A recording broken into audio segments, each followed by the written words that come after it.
Evisceradio.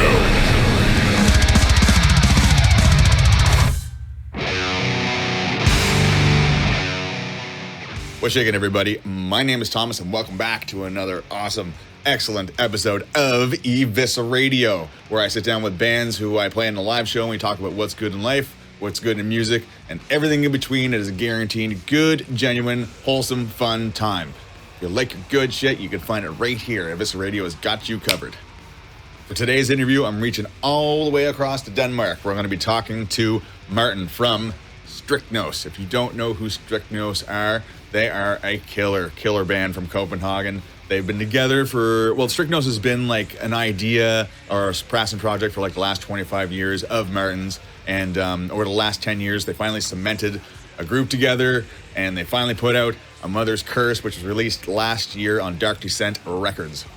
And you guys know me, I can talk about why this band is great and why this music is what you should be listening to, but I'm going to let Martin do the talking. This interview is going to kick ass. Please stick around. I'm sure you're going to enjoy it. Martin, Strychnos. Yeah, let's do it. Yeah, I can hear you very clear. Excellent. High def and high fidelity microphones and cameras over here, man. Cool. Yeah. This is just an iPhone and a headset, but I hope things will work out. Oh yeah, absolutely. You're coming in nice and clear and great, which is not always the case. Sometimes I've had people on here like restart their computers and re-download the Zoom thing, and it takes an hour before you even get going. But I appreciate you for being nice and smooth and ready to go. Yeah, you're not interviewing like internet or nerds. You're interviewing death metal musicians, so a bit of a troglodyte version of technology. I think you can. I could imagine you experience sometimes. Oh yeah, absolutely, for sure. My career background involves like cameras and audio and stuff like that too. So I like to put a little bit of spit on my stuff over here, but people have what they have available to them. So it is what it is. You know what I mean? Yeah. As long as it works. Yeah, so far I've had no issues. Really, everyone's been really cool and on top of it and friendly, and like these things go like really, really well. And I'm super happy that I finally got a hold of you to like come and sit down and hang out with me for a little bit and talk some Strychnos. Yeah, of course, man. Yeah, I just checked out a lot of your interviews on the channel, and great stuff. Yeah. Oh, did you really? Thank you. Yeah. I saw like 3 or 4 different interviews. So yeah, some really cool for Prolific and stuff like that. Oh, cool, man. I really do appreciate that. I mean, I have no idea what I'm doing. I'm just a fan of the tunes, and everyone's like easy to talk to, and apparently I am too. So like, again, thanks for checking me out, man. I really do appreciate of course. it. Yeah, of course. What's good, man? How you doing? Yeah, I'm doing okay. A lot of work and a lot of party this weekend. So a bit of a nice and quiet Sunday for me. Yeah, good. Yeah, good. And I just found out that we changed from summertime to wintertime this night. So 5 minutes before you dialed in, I was like, "Oh, we're not in GMT +2 anymore. We're in GMT +1 right from this night here in Denmark." So yeah. No way. Did that happen over here too? Yeah, my bad. We just changed it up from summertime to wintertime tonight, and yeah. I forgot that. No, that's okay too. That's funny you mentioned that because when I was looking at the GMT +2, I have like a website I go to just to make sure for sure what time it is. And this hour that just passed, I was like, why do I feel like I'm going to be like an hour behind or something like that? And I didn't know that. An hour early. An hour early. Yeah. And I was like, fuck, should I get a hold of him? Like, I felt like, I can start whenever, like something was telling me. So I'm glad it worked out. Damn. It's fine with an hour earlier. We get a little bit of daylight here in my dark Copenhagen apartment. So yeah. So that's fine. Are you downtown Copenhagen? Yeah. A city park called Nørrebro, which is like 10-minute bicycle ride from the central station, and right in the center. Yeah, so pretty much in the center of town. Cool. Are you from there originally? Are you native to there? No, I'm from a small island called Funen, where I started Strychnos as a teenager. No way. Yeah. So and moved over here as like 24 years old or something like that. So almost 20 years ago. No joke. I'm an islander too. Yeah. Okay. Yeah. Yeah. Okay. Cool. Yeah. Some of From a the small island, also, or yeah, very small island. So I come yeah. from, I'm in Toronto, which is central Canada right now. But I was born and raised in a maritime province as far east as you can go called Nova Scotia. And there's an island on the northern tip of the province called Cape Breton, and that's where I grew up. And it's a small little island, like, maybe like 10, 15, 20,000, I guess, like that. All dotted rural fishing, hunting communities. Like you go down a stretch of road and there's nothing. And then there's like a pocket of a town with a dock. And then there's like a bunch of nothing again, and I sort of I come from that. So yeah, and lots of friendly people. So I'm just really happy to hear that you come from an island too. Is yours a smaller island as well, or? Oh, this is a bigger island where like the biggest town in that island is actually like Denmark's third biggest town or something like that. So it's not like an island community in that sense, but I come from the other side of the island and a very small community and close to the ocean as well. So it's somewhat relatable, even though it's a bigger island. Very cool. Yeah, you got to be close to that ocean, right? Yeah. You are when you're living in Denmark. The coastal lines are like everywhere. You are never like more than tops 2 hours away from the coast. Yeah. I'm probably a 3-hour flight in the air to get to any kind of salt water. Yeah, that's pretty intense. Yeah. Once a year, once or twice a year, I get it in. Other than that, it's pretty much concrete jungle downtown Toronto. Yeah. Okay. Yeah. So once again, man, thank you so much for sitting down with me. Of course. I didn't know that Strychnos was a teenage startup for you. Was that like one of the first groups that you had put together in your youth? And if so, like how did you keep that going all the way up to like your first album, which just dropped, I think, last year? That's a long trek.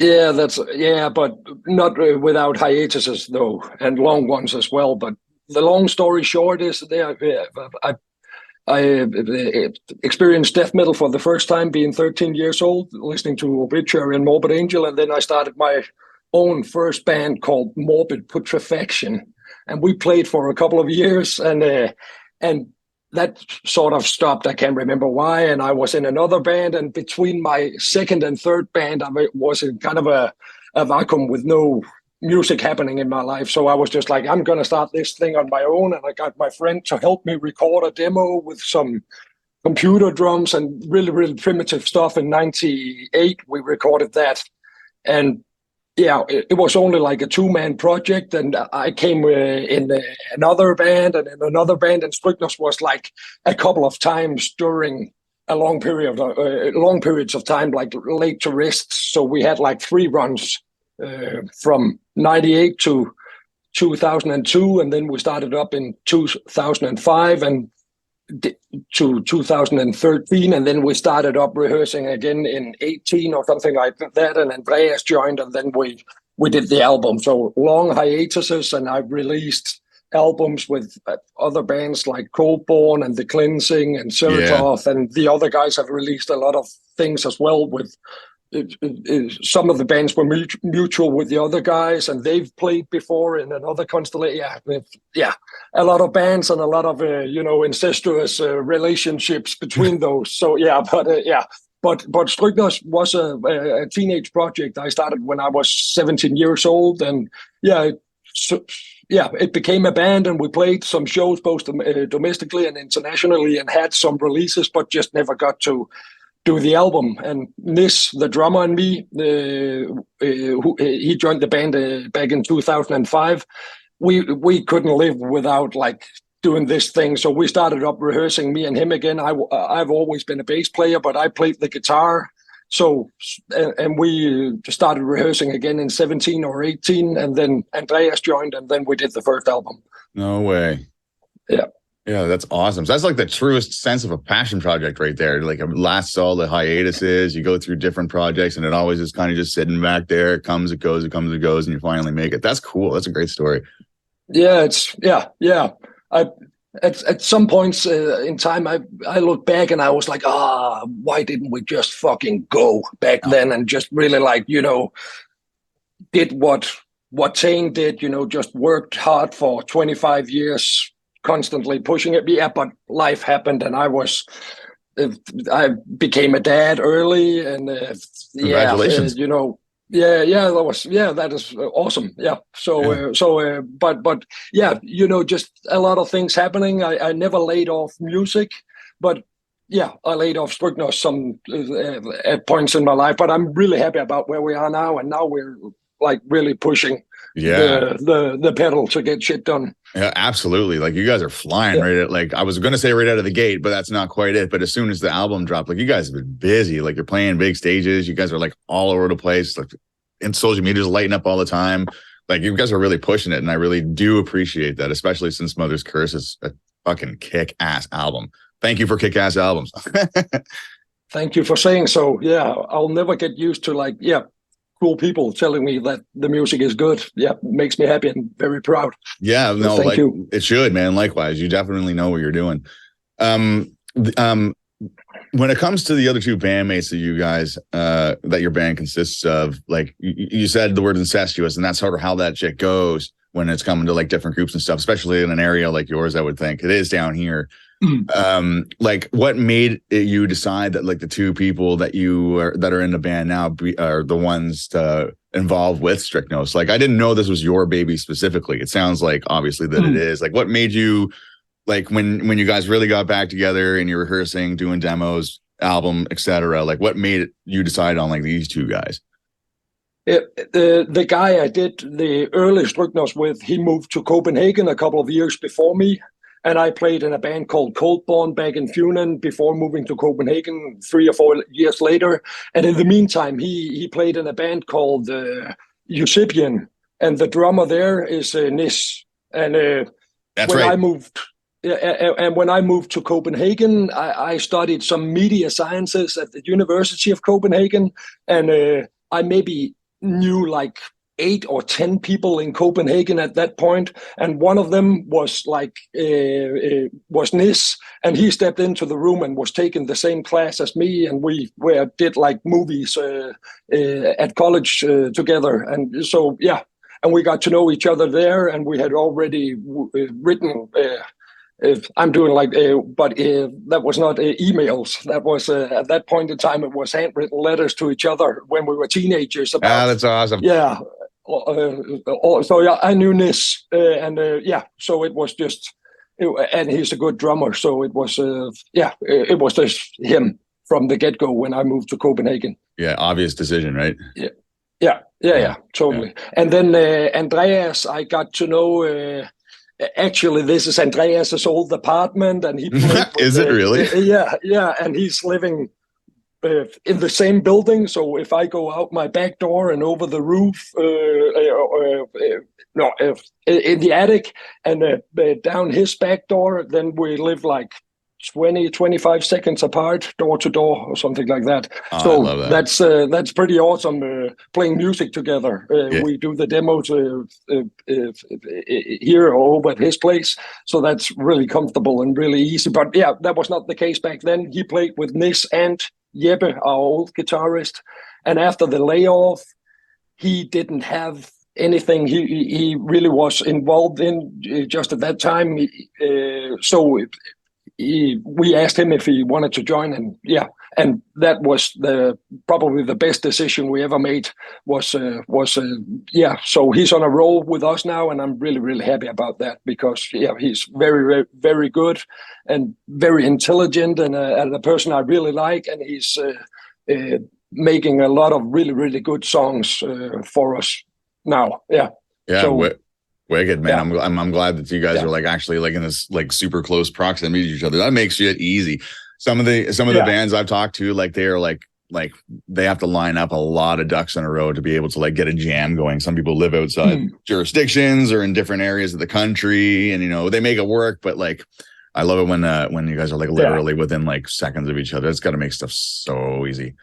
Yeah, could sound like maybe a little bit shallow or not so serious or something, but comfortability and that things are just logistically easy really, just makes everything so much easier. And I don't know about shallow though. What's shallow about that? I mean, convenience is convenience. I would go as far as to say it's luck. It's worked out for you. It's not like you made a decision because they're nearby. You know what I mean? Yeah. Just don't want to come across as not being really serious about it, because I think we would have this thing like really kicking off, even if we didn't have it like this. So it's just a luxurious thing, but I really appreciate it. So yeah, absolutely. Absolutely. Yeah. I didn't look up the meaning of strychnos, but could you tell me what is a strychnos and why are you one? Strychnos is the Greek word for strychnine, which is a poison from the bark in a tree, which is very deadly and have been used from the Middle Ages and up till now, I guess, killing people. Sure. Okay. Yeah. Now, I didn't realize it was a poisonous, and you just said that. I was like, yeah, totally. That's exactly what that would be. Poisonous plant. Yeah. Strychnos nox vomica or something. I think the name is. Yeah. Yeah. Okay. Cool. So well, thank you for. And a really cool Danish novel and a movie as well. The evil teacher in this movie called Det forsømte forår. I don't know the English translation right now, but it's about a really mean school teacher being killed with strychnine ingested into like a candy he eats. So his students kill him with strychnine. So gotcha. So, yeah. Well, how did you wind up settling on that? Was it because you saw the movie and you were like, "That's great, that'll work"? I really can't remember. I was 16. That was 17. A long time ago. I think we had a list of cool words, and my friend Philip, I think, actually was the one introducing the strychnine thing. And then the movie, Det forsømte forår, came out right at that. And so I can't remember if the movie was part in the decision, but it's cool. He's actually this evil principal Blomme. He's sampled on our first album. Yeah. The song entitled Manus Nigra starts with a short Danish sample. Great track. That's where that's from. Oh, neat. Yeah, and the kind of they make like this. This cult, the students, they call it the Manus Nigra, the Black Hand, where they like plan the murder of their teacher. Very cool. Yeah. Very cool. I knew because that song stands out a lot, and I always kind of wonder where that clip came from. Yeah, no way. No way. That actually brings me to another question I've got. I mean, this is your first album since it's the Strychnos inception. I mean, you must have had songs, obviously, that have like lasted through the hiatuses and the stretches of time and stuff. How did you build? Like, you're the key songwriter, I'm sure. Yeah. Were all these songs, or not all of these songs? Was there a majority of these songs songs that you had written throughout the course of time, and then when you had your other two guys planted into Strychnos? Did their contribution shape the sound of Strychnos in any way? Because like I hear different like moods going on in your songs as they progress. I'm not exactly sure in the order in which they sit, but like I can hear song. I'm not going to name a song, but song A sounds such and such, and another one sounds a little bit more varied. Like I would say due to the drumming, because Nis is a great drummer. Has their impact on them being in a band influenced the way that you want the Strychnos songs to be heard? And did that happen on Mother's Curse? Does that question make any sense? Yeah, it totally does. And a great question. A bit hard to answer shortly, but I'll try to. Doesn't have to be short if you don't want it to be. Yeah. Andreas only got to write one song for the first album, the opener, Trauma. He wrote, but his flavor is present in all of the songs and almost all of the riffs in all of the songs. And he does a small, harmonies here and there, and changes here and there in the riffs, and so that's what's binding things together. And he wrote a couple of solos for a couple of the songs as well, which I think work out very, very good. So because one of the album's potential weaknesses could be that there is a really long span from the creation of the first song till the last one, almost 10 years or something like that. Okay. The oldest track is almost a decade old. So and there's 2 or 3 tracks that's like 6 to 8 years old or something like that, and then there's the rest of the stuff is newer, but yeah, progressively newer, with Trauma being the newest one, written only a couple of months before entering the studio. So there's a big span, and some of the songs were written partly by old guitarists and stuff like that. So so that's maybe what you're. That is what I'm picking up for sure. Yeah, and one of the things I want to achieve with the next albums is maybe a little bit more tight and a red thread through the tracks, but I also kind of enjoy the variation. So I think that's one of the things I actually think work out as well. So trying to keep it, a bit more. I think, but it comes naturally when the album number 2, those songs are written within a year and a half, all of them. So I think the red thread will come more naturally, or it's harder to pull off when there's like a 10-year span in the age of the songs. Yeah. So, and this, he's been part of Strychnos for so long that he just does some stuff that is really Nis-like on the drumming, and I really like his style, and I think that on album 2 he plays better than ever. So he's also evolving like the rest of us. So that's awesome. Yeah, that is really, really cool too. Yeah, and his drumming is like a huge exclamation point on your guys' sound on Mother's Curse. Like it's such a dark, tragic, at least how I would put it, like a dark, tragic, sad type of fucking feel, melancholy. Like there's all these underlying tones that he accentuates with his drumming, and like it's just such a neat little package. Like it's really, really cool. And I didn't know, now that you had mentioned this, I knew that you guys were doing a second album, but I didn't really register that like the second album is going to consist of material like that is written in a short time span, whereas Mother's Curse is like, spans X amount of years. Is there like a, without delivering, or giving up too much, obviously, whatever you're comfortable to say about it, is there like a stark contrast between album 1 and album 2 due to that, or like it's the same group of guys, I'm sure? Is there, you know what I'm getting at? Is there anything like? Yeah. Okay, thanks. Yeah. Stark contrast would be putting it too hard, hopefully. But hopefully people will feel the same way I feel, that it sounds like a natural development from album number 1, but that we're not taking any chances, So so it's basically more of the same, but I feel better. On each and every level, I think we've tried to push the pedal, and sound-wise as well. Lasse has done a phenomenal job, I think. So more of the same, but trying to push key elements both in the more aggressive and vile sense, but also in the more atmospheric and melodic and slow sense, and trying to push some elements we think worked well on the first album, even more here, and introducing some new ones, like additional instrumentation and more clean vocal parts, and some cool intros, and some cool participations from musicians from outside the band that really levels it up a little bit, at least, I think. Nice. We get some cameos going, some outside the band musicians. Yeah.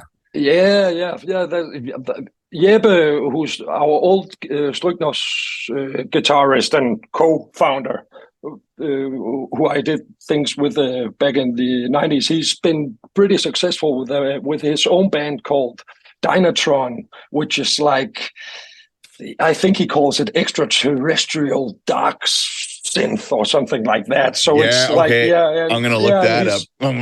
He's got like 7 or 8 million plays on some of his songs on Spotify, and streams on YouTube and stuff like that. So it's pretty big within that world. Yeah, it's like spacey sci-fi synth, no vocals, and a bit late 80s, early 90s feel, Driver style of stuff, soundtracks.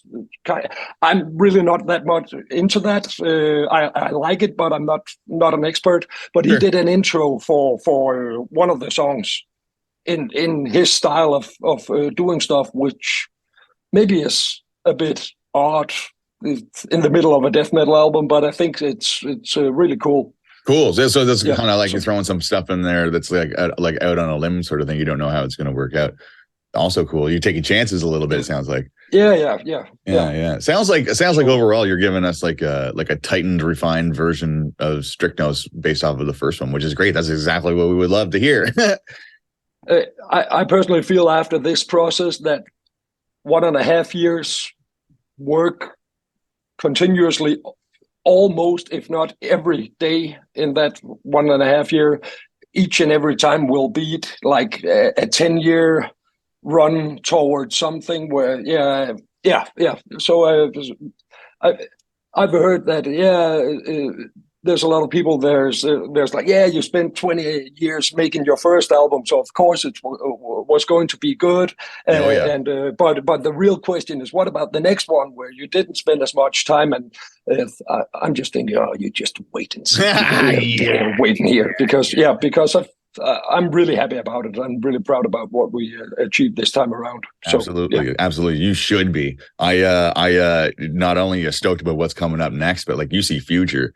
I see future. Like you guys were a great discovery. I found you guys last year, kind of randomly on a review site when I was just searching for new stuff, and then I put 2 and 2 together when you and this were from Strychnos, which I have the album in there, and that blew me away. That was an amazing like COVID lockdown find that I discovered. And once I found out that you guys were there and put out Mother's Curse, like I bought that sight unseen. I didn't listen to any tracks. I was like, purchase, wound up on my desk, and then I reached out to you. Yeah. Awesome to hear, man. Thank you. Yeah. I'm definitely a fan. If I could talk Strychnos briefly. I was wondering, like you guys, I can't remember. It was in the early 2000s, wasn't it? Sometimes I pride myself on my collection. I have a stack of CDs here, like I'm encroaching on like 1,000, and some of my favorite albums that I have are from bands that like put one album out and that's sort of it. And I describe them as like gems kind of thing, like just like hidden things that just people come together at the right time. They put an album out, and then that's it, and they move on to the next for whatever reason.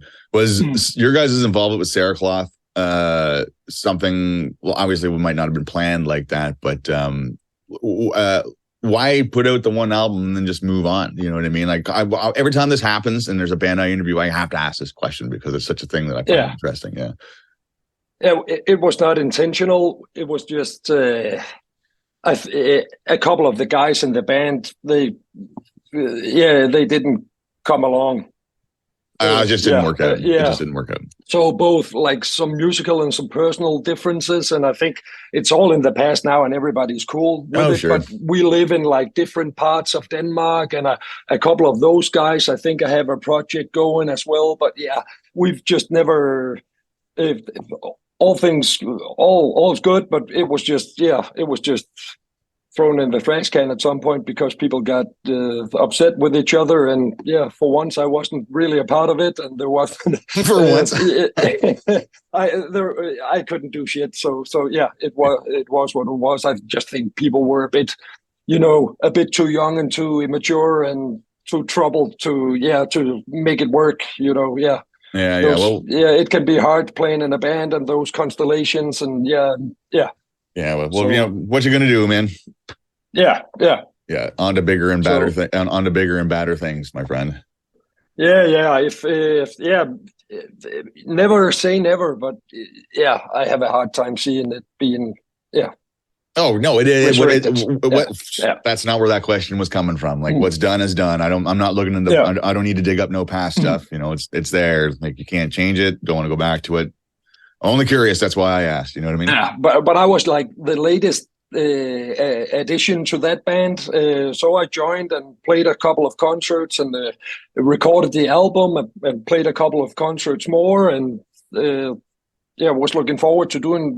We had things going and played at Roskilde Festival here in Denmark, which is like a pretty big festival, and played at Copenhagen as well. But that was one of the first years of Copenhagen, so it was a way smaller festival at that point. But and then we kind of broke up. So yeah, that was annoying. But yeah. Again, what you gonna do? Yeah. And then I've played in some smaller bands for some years, but I became a high school teacher right around the cerecloth time, and spent a lot of time trying to be a real high school teacher and a father, and musical. Being in the bands was put a bit on the side, not totally, but I was just not spending so much time. Then I joined Undergang 7 years ago and started up Strychnos again 6 years ago or something like that. And now I'm spending a lot of time on music again. Good. Yeah, so, music kind of comes and goes as it fits into someone's life. And I always find, I'm a musician myself, and I always find it sometimes like when life sort of takes over a little bit, that it sort of falls by the wayside. And the more it sort of ekes one way, the more you want it, and the more you bring it back, that can be hard to find time to put the proper attention and care into like a craft or a passion project such as that. How do you find life balance with your musical endeavors, especially when Strychnos is kind of kicking it off? Like, you got your dad, and like you got like all kinds of dad stuff going on, and who knows what else. Like you're obviously able to do it, but like, my daughter is a grown up now, so that's also part of maybe putting a lot of more time into music, and finding a work music life balance is hard, man. At the time I joined Undergang, I think we were playing a lot of shows, and being a full-time high school teacher, have to like correct assignments and the weekends and stuff like that, but also playing a lot of shows, almost every weekend and stuff like that. Yeah, it's been pretty hard. Fortunately, we've eased it down a little bit with Undergang, which has made it a little bit easier to like play some more Strychnos shows this year. But if both bands keep on the way I want to, at some point in time, double bookings will happen at some point. Yeah, but, I'm sure. Yeah, but well, it is what it is. Yeah, but I'm actually at some point planning to like work less. I live in a small apartment. I don't have a car. I don't have like huge bills each and every month, so I can work a little bit less and play some more music. Good. So that's what I plan on doing. Good. Really soon, and trying to like really step the pedal. Good, man. You know what you got to do to be able to push that stuff forward. I wish I had the option to work less. I don't. I live in an expensive city. Yeah. But again, you got to do what you got to do to make the world go around, right? Yeah. And I've just No, sorry. Go ahead. No, I've just spent a lot of time on normal life the past 15 years. I want to dig in, and it's not going to be another 15 years. I'm 43, so I think the time is now to try to see what this can you're only going to find out unless you, like, how are you going to know unless you really put it down, right? You know what I'm saying? Yeah. And you sound like you're ready. That's good. You sound like you're ready. I want to bring it back to Mother's Curse one more time. When I was talking about like how sad and tragic and so on and so forth that I feel like your music sounds, I'm curious to know, like, since it's kind of a unique standout, that album in particular, to a lot of the stuff that I listen to, I guess presently, like where do you dig for, like, where do you go for inspiration to come up with these passages or these riffs or these soundscapes that you're really actually painting? Like I'm kind of interested to hear what like your process is. Like, you did say some riffs are saved, and I get they come from a long history of like some of them showed up from former bandmates and so on and so forth.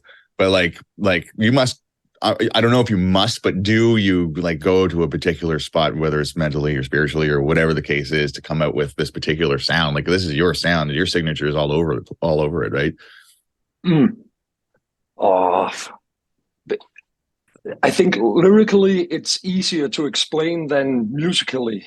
Oh, okay. But yeah, man, it's really dark here during autumn and winter and early spring. So we call it Nordic melancholy, I think. Yeah. Yeah. So since the Middle Ages, Danish poetry is about dark winters and dying. So I don't know if there's something inherent there, or most songs I've made during wintertime, when I'm a little bit depressed, maybe. And I've just always been into the more melodic side of things, I guess. But I've always been a bit or very much not into it when things get like too melodic or too happy melodic, and that thin line in between things getting cheesy and things being catchy and melodic.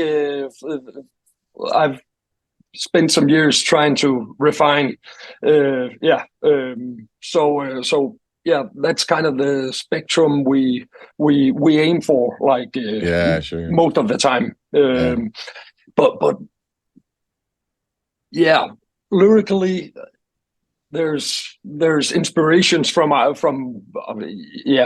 and literature and just psychological themes and ideas and all sorts of stuff from pick up, or we pick up from other artists, or you definitely have like a dark thread that you gravitate towards. That's for sure. I recognize it when I see it. I'm the same sort of way. Sorry, go ahead. I don't mean to interrupt. No. Oh, come. Okay, yeah, you got it. But speaking on happy, and we talked about Copenhagen a little minute ago. I laughed my ass off because you guys actually had someone propose in the pit. Yeah. Yeah. Did you guys have anything to do with that? How do you arrange something like that, especially like with a bunch of people being smashed together? Like, did anyone contact you? The dude, he did. No shit. A half year before it. And I didn't tell Andreas or Nis because I knew that they would think that it was a shit idea. But the thing is,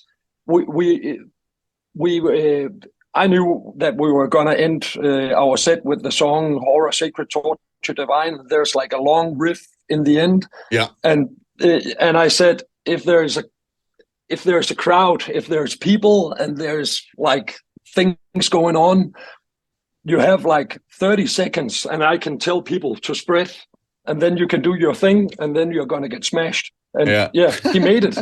So, but I was a bit surprised because it was so long ago we talked about it. So I actually kind of, I wasn't sure if it was going on or anything like that. And I only just saw the last second of it. Oh, and you were like, oh, yeah, right. And Andreas, our guitarist, and Nis, they were like, what the fuck is going on? That's awesome. That's really cool. I never saw anything like that before in my life. Like, I've seen some big walls of death, but like, that's such a nice way to end a wall of death. Hilarious. Yeah, I was just like, if he wants to do that, that's fine with me. That's one for the history books, I guess. That's huge. Also, he's got to be a fan. You know what I mean? To reach out to you guys and be like, I want to do it to a song from a band that I like that much. That's fucking like, if you were concerned about anyone liking your shit, like that's about as big a compliment as you can get.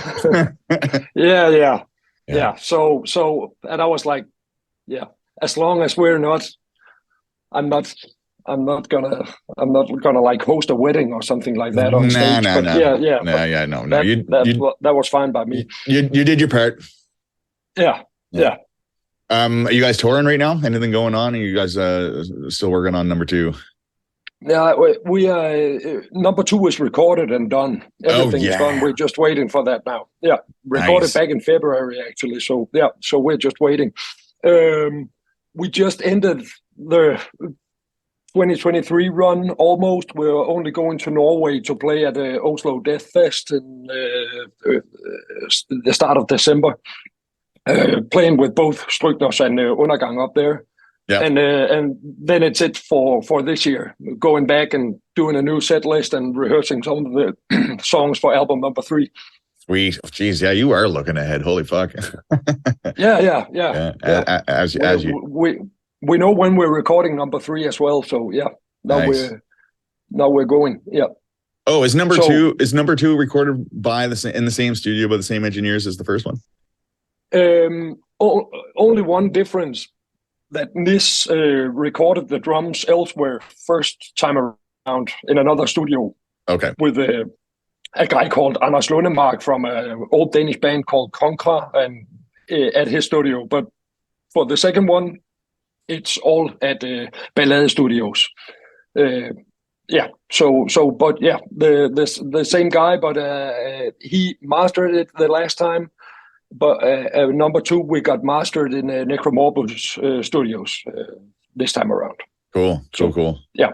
Right on. Yeah. I'm really looking forward to hearing it. It's coming out next year. Yeah, early next year. Hopefully early spring next year. Sweet. Yeah. I will be first in line to buy that. Cool, man. Glad to hear that. Yeah. So and we're gonna have an EP out before that. I don't know exactly when. Hopefully. Before the end of this year, but yeah, probably the start of next year. Just a 2-song EP before the next album. Right on. I'll be getting that shit too. And cool, if you guys are ever thinking about touring abroad, make sure to put Toronto on your map. I'd love to meet you guys if you ever came down this way. Yeah, I want to play fucking everywhere. So yeah. Fuck yeah, lots of stages in Canada. Come on down. Yeah. I think that's kind of all I really got, man. You're a treat to talk to. This has been a nice, smooth, seamless conversation. I love it when it goes down like this. Yeah, you're great to talk to. Thank you so much. Thank you so much for sitting down with me finally. Sorry for my somewhat broken English. Nah, your English is better than mine. We're both Islanders, right? I have to watch the way that I talk sometimes. I'm a fast talker, and the more north you go in Nova Scotia, the quicker we go. So, I appreciate you being able to understand my verbiage as well. No problem, man. Each and every word. All right on. Yeah, it was really nice talking to you, man. And thank you so much for, giving us some support. Yeah. Of course. Yeah. And if you ever want to sit down with me again, you're more than welcome to. I would love that. Of course I will. Let's talk when the next album, when it comes out. Yeah. How's about, I would love to I'll pick it up. I'll digest it. And then I'll maybe get some questions going back and forth about how you got graduated from the first one to the second one. Yeah, we could do that again. Fuck yeah. All right, man. Listen, thank you so much. Let's do it, man. Yeah, we're going to do it. We're going to do it. Yeah. Take care. Have yourself a good weekend. You too, man. You too. Have a nice time. Thank you for this. You betcha. Bye-bye. Thank you. Bye. Bye. Awesome. Martin, kick ass. Genuine dude. Awesome interview. I had a lot of fun talking to him. You can tell just by the way he's bouncing off the camera that he is stoked about Strychnos finally being a thing. There's so much future waiting for those guys. They got album number 2 in the bag. Album number 3 is already in its sights. Dude, you got to keep these guys on your calendar. Watch out for Strychnos. These guys are going to be doing some shit. Again, do yourself a favor. Head over to the Bandcamp. Head over to the Spotify's, Instagram, Facebook. They're across all kinds of social media platforms. They're very busy and for a very good reason. It's great music. Do yourself a favor and check them out. And don't forget to show Evisceradio some love. I'm on Instagram and Facebook as well. I'm across all social media platforms. I'm on Spotify, Apple Podcasts, Google Podcasts, wherever you want them podcasts, I'm there. Give me a like and subscribe. Every bit of support helps. Much appreciated. And thank you so much for listening to this episode. And so on that note, thank you so much for tuning in. My name is Thomas. This is Evisceradio. And I'll catch you guys in the next interview. Ciao.